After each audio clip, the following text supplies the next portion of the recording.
Sir, मागच्या एपिसोडमध्ये आपण बघितलं की सोलची एक जो गुण आहे पॉवर. सोल बरोबर. Is very powerful. सहनशीलता ही सुद्धा एक ताकद आहे. ती पण एक पॉवर आहे. तशा अजून काही पॉवर्स आहेत का की ज्या आपण बघितल्या पाहिजे, आपल्याला माहिती पाहिजे? जसं कमळ पहा,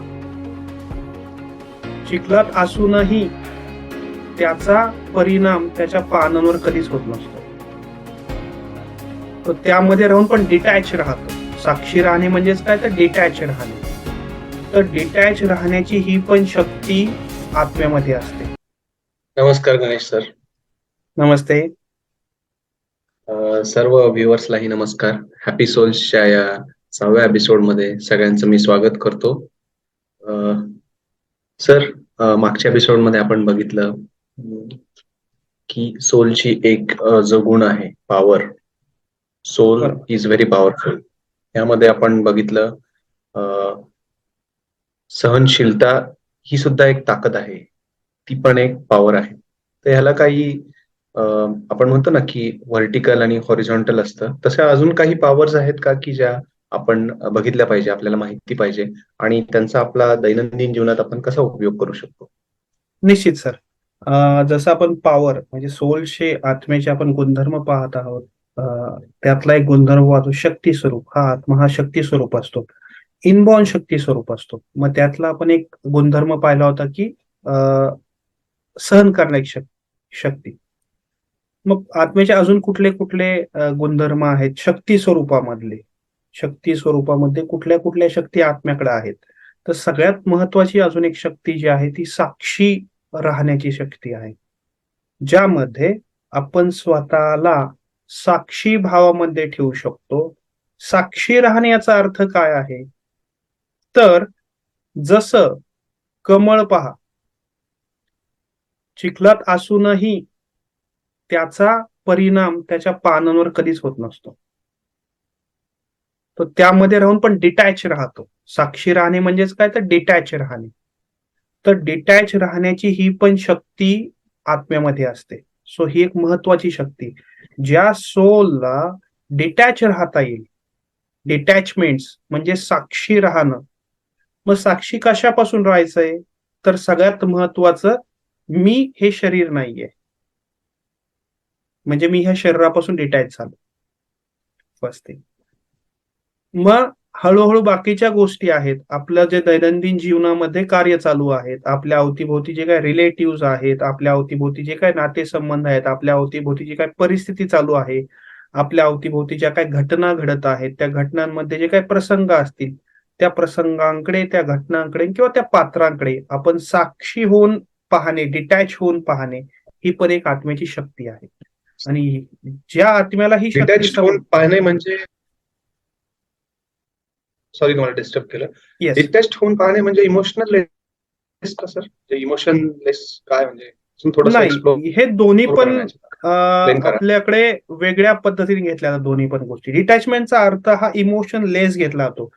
पण त्यात एक सुंदर एक हम्म, उदाहरण घेऊया आपण.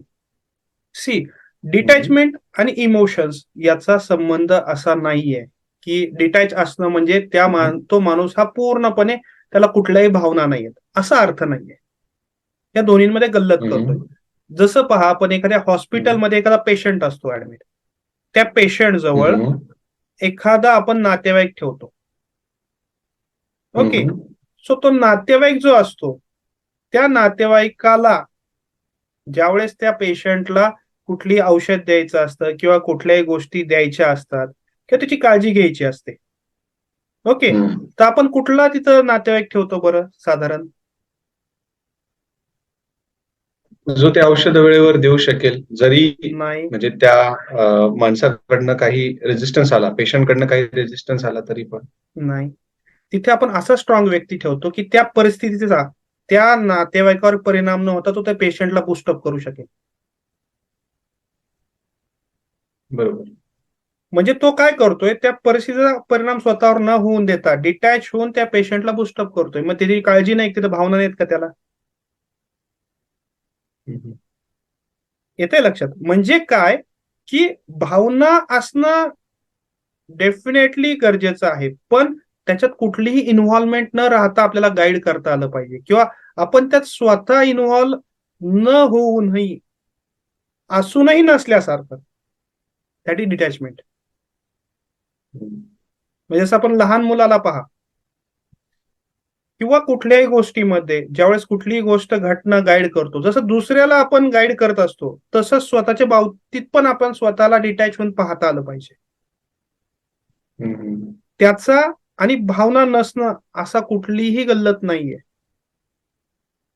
लक्षात घ्या. खूप चांगलं पण तुम्ही सांगितलं, म्हणजे की जो मेडिसिन जो देताना जो आपण यस पेशंट जवळ जो सहकारी आपण ठेवला जातो, की ठेवला त्याची भावना तर क्लिअर असते की याने क्लिअर बरं असते, व्हावं, याने Yes. आजारातून बाहेर पडावं, त्यासाठी ज्या आवश्यक गोष्टी आहेत त्या त्या करणं त्याला गरजेचं असतं. भावनिक न होता म्हणजे त्या आवश्यक असतात. कदाचित दॅट इज पेशंटला डिटॅचमेंट. औषध नको वाटत असेल, पण तरी पण ते औषध पोटामध्ये जाणं आवश्यक आहे, कारण त्याने बरं होणं आवश्यक आहे. सो ही खूप नाहीतर सुंदर डेफिनेशन तुम्ही आपण जर त्याकडे जर केली सर. थ्रू अटॅचमेंट पाहिलं, तर आपण ते स्टेप्स नाही घेऊ शकणार.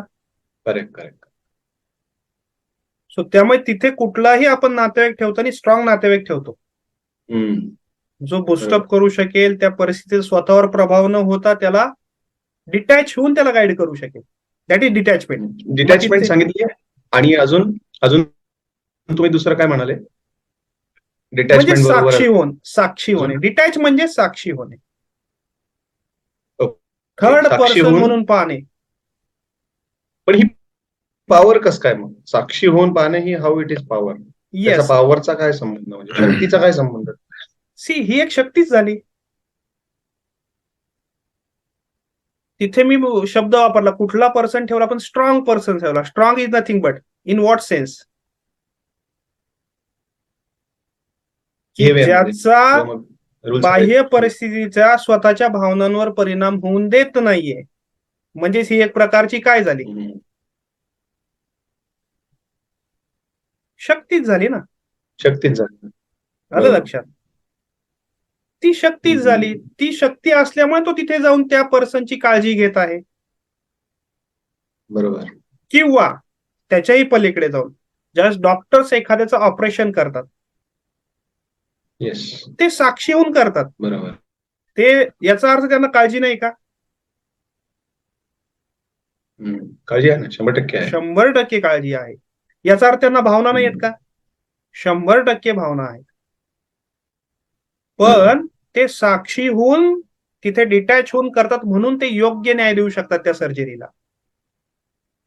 बरोबर. कुठलेही अच्छा. डॉक्टर स्वतःच्या फॅमिली मधलं ऑपरेशन कधीच करत नाही. का? तिथे अटॅचमेंट्स असतात, तिथे साक्षी नाही होत ते. आलं लक्षात?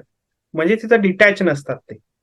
ज्या वेळेस जसं आपण Detached. डॉक्टरांचं एक्झाम्पल घेतलं, तसंच आपल्या जीवनामध्ये जे काही घटना, प्रसंग, सगळ्या गोष्टी घडत आहेत, त्याकडे जर आपल्याला साक्षी होऊन पाहण्याची जर सवय लागली, आपण जर ती शक्ती जर रिअलाइज केली आपल्यामधली, तर मी सांगेल जवळजवळ खूप सारे आपल्या आयुष्यातले प्रश्न ऑटोमॅटिक सॉर्ट आउट होऊन जातील.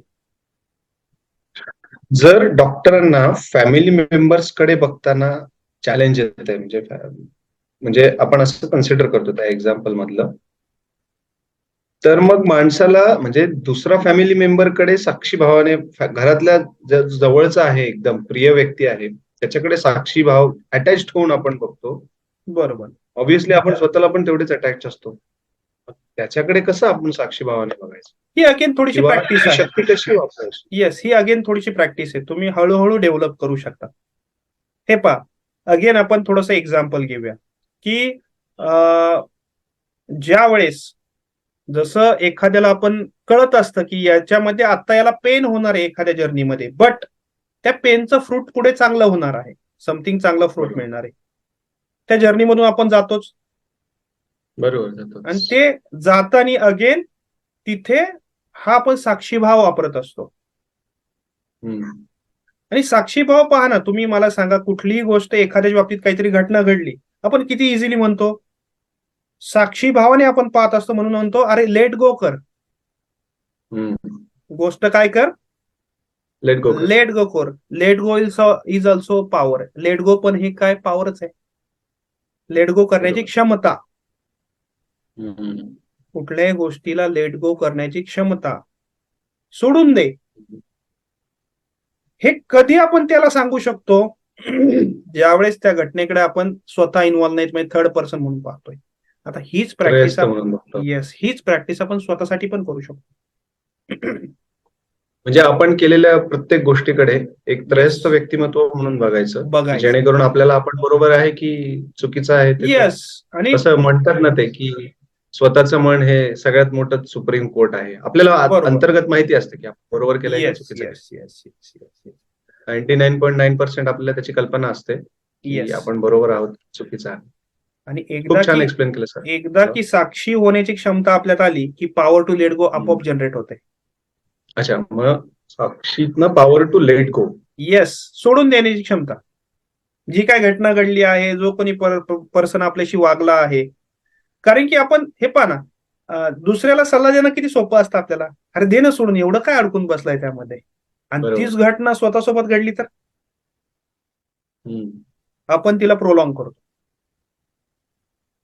जसं पॉवर टू आपण लेट गो माझ्या मते खूप इझी आहे, लक्षात येतं. वर्ड्स खूप पटकन एक्सप्लेन करतात की एखादी गोष्ट, सोडून देणे. एखादी घटना, एखादी व्यक्ती, एखादा प्रसंग ह्याच्यावर यांना सोडून देणं म्हणजे यांना विस्मृतीत टाकणं किंवा मग विस्मृतीत त्याच्यावर टाकणं, पडदा किंवा टाकणं असं. दुसरी गोष्ट आपल्या मनावर कुठलंही इम्प्रेशन न ठेवणं त्याचा.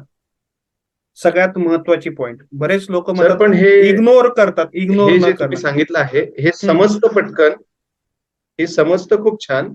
पण ही लेट गो करण्याची प्रक्रिया थोडीशी कारण मला असं वाटतं की त्या लेट गो न केल्यामुळेच कधी कधी राग, द्वेष, मत्सर अशा बऱ्याच साऱ्या गोष्टी येस येस. क्युमुलेट होतात, वाढत जातात. आणि रिसेंट स्टडी असा आहे सर की जवळजवळ आपल्या आयुष्यातले जवळजवळ 97% पेक्षा जास्त, 97% पेक्षा जास्त जे आजार आहेत हे सायकोसोमॅटिक डिसऑर्डर्स आहेत.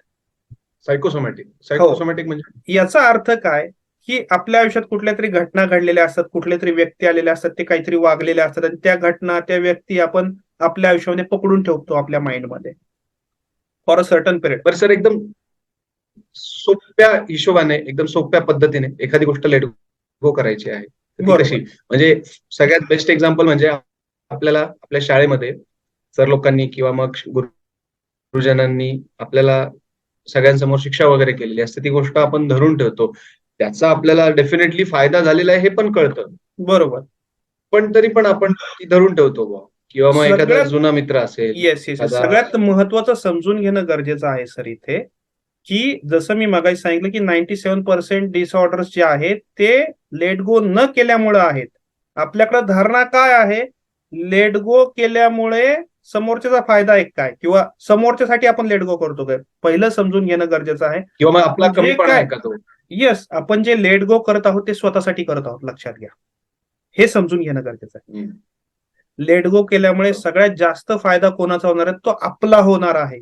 का? तर आपलं जे काय मेंटल डिसऑर्डर्स येणार आहेत किंवा फिजिकल डिसऑर्डर्स येणार आहेत ते पहिल्यांदी निघून जाणार आहेत. मग सगळ्यात मोठं नुकसान आपलं होत असतं जर आपण लेट गो नाही केलं तर. ही जर कन्सेप्ट समजून घेतली तर आपल्याला लेट गो करणं खूप सोपं आहे. कारण तो पर्सन निघून गेलेला असतो, परत भेटलेला नसतो 15-20 वर्ष वगैरे वगैरे. आपण ते होल्ड ऑन करून ठेवतो, चित्त मध्ये आपण जिवंत ठेवतो. त्यामुळे सगळ्यात बेस्ट ऑप्शन असतो जो आपण पुढे फॉरगिव्हनेस मध्ये डीपली पाहणार आहोत. सगळ्यात बेस्ट की त्या व्यक्तीला माफ करणं, त्या घटनेला माफ करणं आणि स्वतःला माफ करणं, किंवा माफी पण मागून घेणं. हे मनातल्या मनात ऍक्टिव्हिटी केल्या तरी इनफ होऊन जातं. ओके, कारण की डायरेक्ट फिजिकल करायला आपला थोडासा अहंकार आडवा येऊ शकतो. बरोबर. पण मनातल्या मनात कोणी रोखलंय, मग लेट गो करणं सोपं आहे. पण मनातल्या मनात केलं तरी त्याचा इफेक्ट तेवढाच असतो. 100%, 101%. लक्षात ठेवायचं, फिजिकल पेक्षा आपले थॉट्स लवकर पोहोचत असतात कुठे. ओके. सो ज्या क्षणाला आपल्याला साक्षी राहायचं शिकू आपण, साक्षीमधून ही पॉवर जनरेट होईल आपली, ती म्हणजे लेट गो करायची. म्हणजे आपल्या थोडासा आपण म्हणूयात की हलक्या स्वरूपात मी म्हणतो की जसे सुप्रीम कोर्टामध्ये बरेच सारे केसेस पेंडिंग आहे, तशा आपल्या मनाच्या सुप्रीम कोर्टातले मनाच्या बऱ्याच सुप्रीम साऱ्या कोर्टातल्या केसेस बऱ्याच पेंडिंग साऱ्या असतात. केसेस क्लिअर येस जर झाल्या येस, ट्रू तर ट्रू मग ट्रू. एक्झॅक्ट, खूप सोपं खूपच होईल. सोपं होईल. खूप सोपं होईल. आणि त्या केसेस आपल्या जवळच्या व्यक्तींसोबतच्याच असतात. जास्तच असतात त्या, नाही का? येस. त्या जर तुमच्या कधीही इनर लेट सर्कल मधल्याच. येस, त्यासाठी जर आपण जर ही लेट गो करण्याची पॉवर, सोडून देण्याची पॉवर जर जनरेट केली आपण, तर मी सांगाल अफलातून रिझल्ट येते.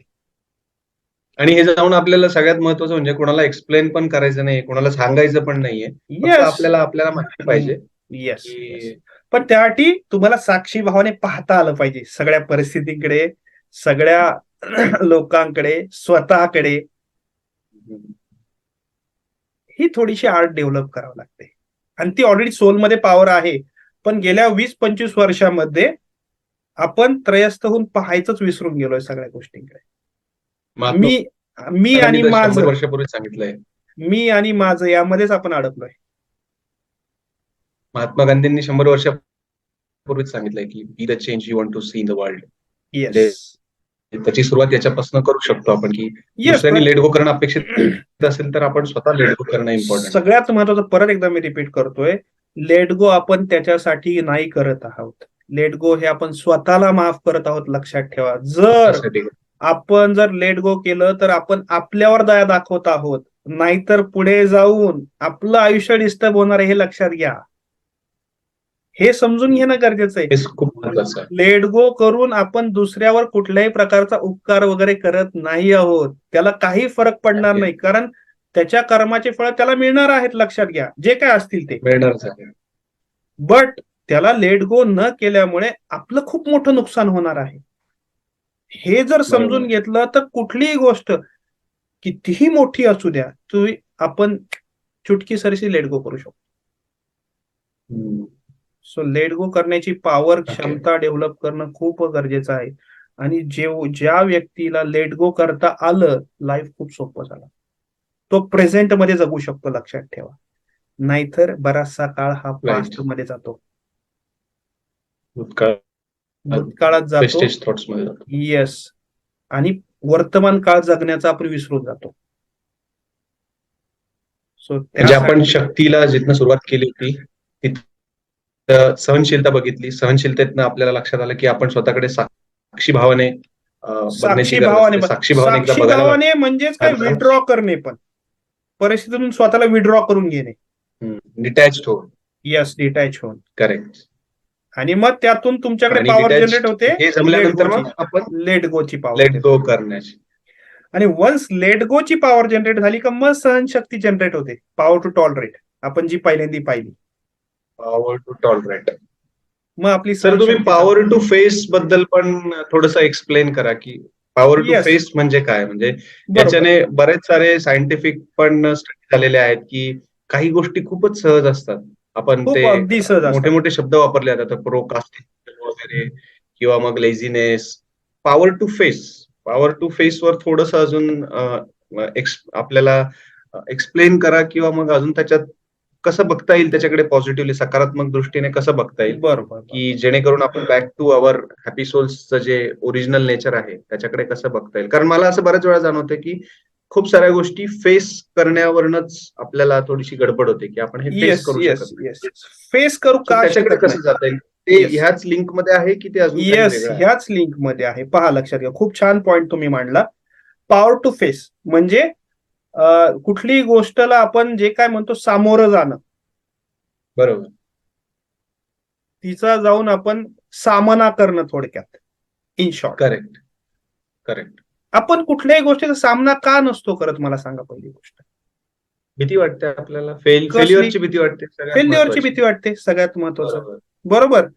आणि ते किंवा का, मग कॉन्सिक्वेन्सेसची भीती वाटते, त्याच्यामुळे काय होईल. कॉन्सिक्वेन्सेस असेल, फेल्युअर्स असतील, किंवा ती व्यक्ती, तो प्रसंग, ते आपल्याला काय करतील, काय बोलतील, वगैरे वगैरे, खूप साऱ्या गोष्टी कधी असतात. कधी ओव्हर थिंकिंग म्हणजे आपल्याच मनाचे इमॅजिनेशन पण असतात की अरे असंही होईल, असंही होईल. ते पण बरोबर एक बरोबर. असतं. मग त्यासाठी पहा, ज्यावेळेस आपण साक्षी भावाने पाहतो कुठल्याही गोष्टीकडे, साक्षी भावनेमधून आपल्याकडे काय जनरेट होते, तर लेट गोची पॉवर, म्हणजेच आपण सोडून द्यायचं म्हणतो आपण. कुठलीही गोष्ट, कुठलीही घटना, बरोबर. कुठलीही व्यक्ती आपल्या चित्तवर न ठेवता सोडून देणे. बरोबर. त्यातून पुढे आपल्यात काय आली, सहनशक्ती डेव्हलप झाली, पॉवर टू बरोबर. टॉलरेट. त्याच्या पुढे जाऊन हळूहळू आपल्याला परखण्याची शक्ती, म्हणजे कुठलीही गोष्ट जी आहे ना ती हम्म. आपल्याला परखता येते. परखणे म्हणजे आपण म्हणतो ना जोहऱ्याची पहिचान बरोबर त्या त्या जोहरीलाच असते. तसं कुठल्याही व्यक्तीचे व्हायब्रेशन्स आपल्याला परखता येतात, की हे व्हायब्रेशन्स कसे आहेत. ती परखण्याची शक्ती पण सोलमध्ये आहे. परखण्याच्या शक्तीनंतर डेव्हलप होते ती निर्णय घेण्याची क्षमता आहे, power of decision. Okay. Power of decision. आणि once power of decision develop झाली का पॉवर टू फेस ऑटोमॅटिक होत येते. आता काय ओके. झालेलं सो आहे, अशी जर्नी आहे. पॉवर ऑफ डिसिजन आपल्याकडे नाहीये, सगळ्यात महत्वाचं प्रॉपर, की मी घेतलेला निर्णय तो योग्य आहे का नाही. मग योग्य त्या निर्णयामुळे आलेली परिस्थिती जी आहे ती सामना करण्यासाठी ती माझी शक्ती मिस होते.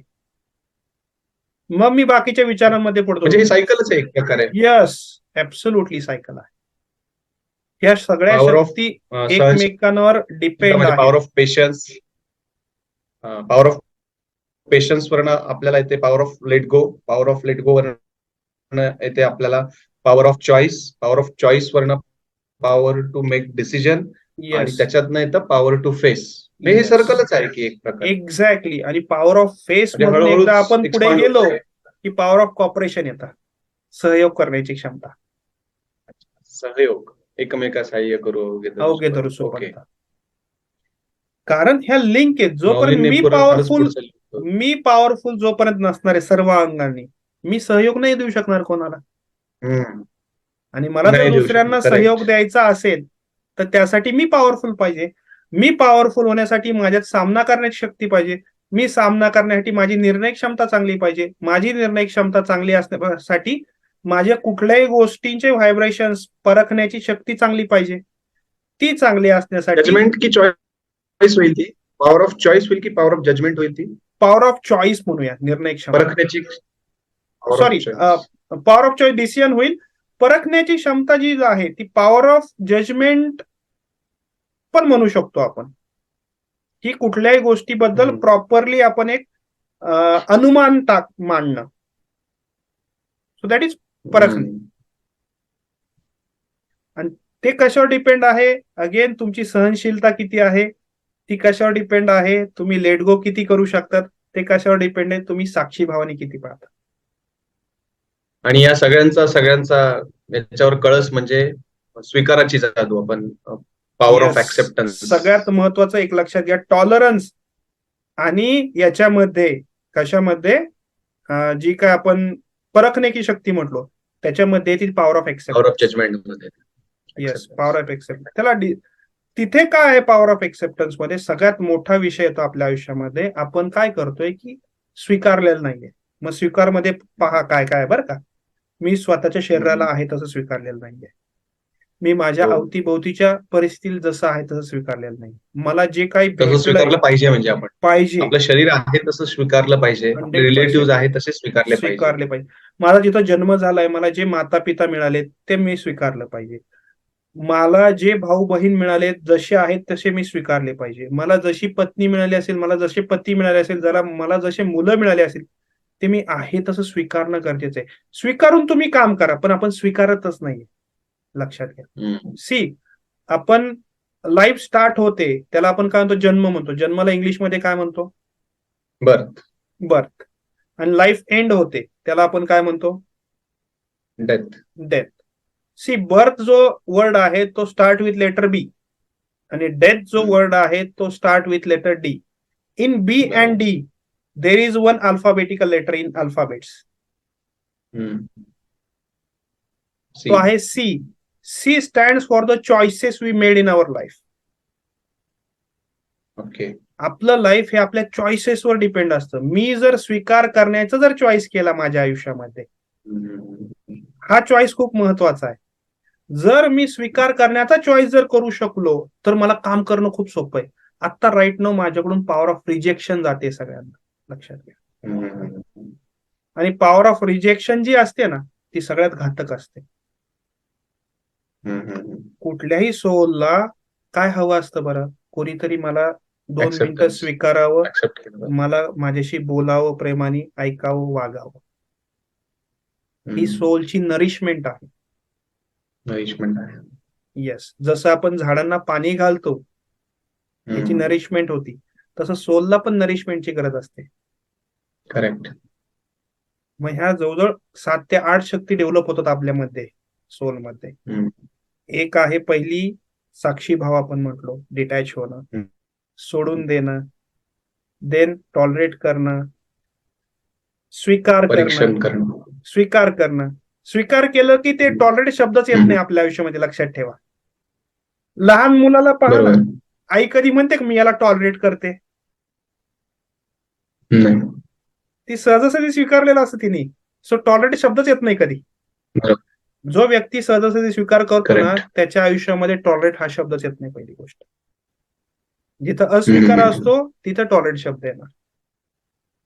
देन पुढे जाऊन परत कुठलीही गोष्ट पारखायची शक्ती मिळेल, त्याच्या पुढे जाऊन निर्णय घेण्याची क्षमता, आणि त्याच्या पुढे जाऊन पॉवर ऑफ डिसिजनच्या पुढे फेस करायची गोष्ट, सामना करायची गोष्ट, आणि त्याच्या पुढे जाऊन येईल सहयोग करण्याची गोष्ट. मी जर स्ट्रॉंग असेल तर मी इतरांना सहयोग करू शकेल. आणि हे विश्व सहयोगातून बनलेलं आहे. हे विश्व वसुदैव कुटुंबकम. त्यासाठी सोल पॉवर खूप महत्वाची आहे, आणि त्यातून विल पॉवर जनरेट होते, आपण जे म्हणतो. आणि एकदा की विल पॉवर प्रॉपर जनरेट झाली की आपण ह्या जगामध्ये काही पण करू शकतो.